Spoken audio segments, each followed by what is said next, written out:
Personnel report. Motion approved. Second on discussion.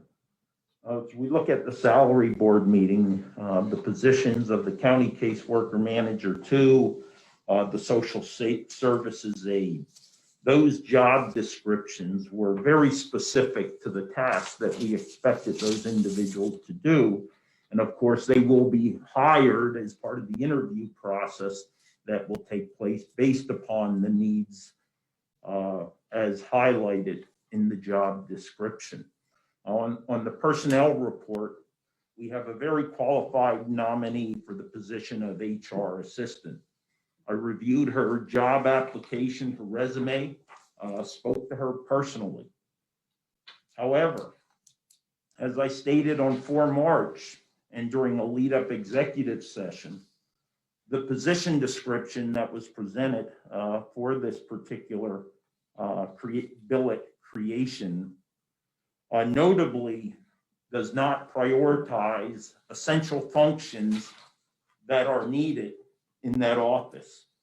These critical gaps that were agreed upon needed to be corrected, filled, included FMLA, workman's comp, and payroll processing.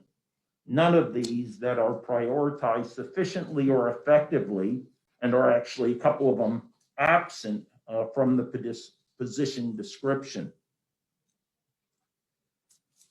There's no doubt payroll processing is a problem due to a lack of implementation of adoption of existing technologies, but we are working on that.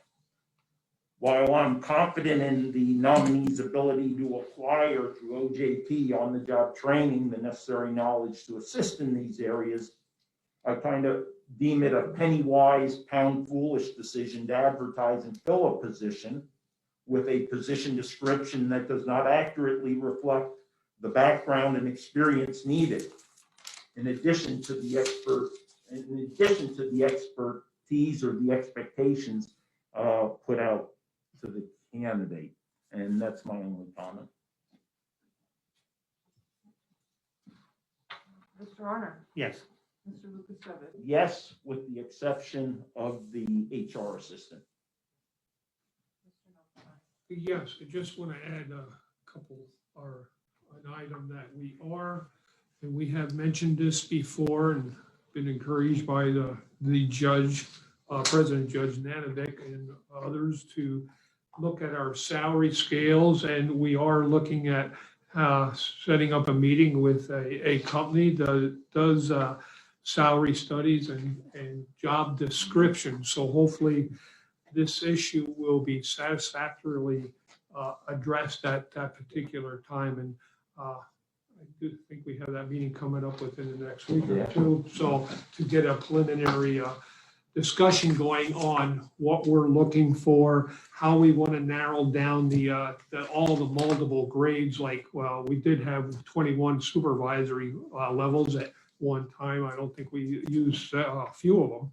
So we're trying to narrow all these down to maybe 10 in the supervisory and maybe only 10 in the non-supervisory pay scales to make our job as a salary board much easier. And I think it'll also help the role offices that submit requests for salary increases or setting salaries for future jobs. So we have it's another one of the biggest major project we are looking at doing, or at least starting this year.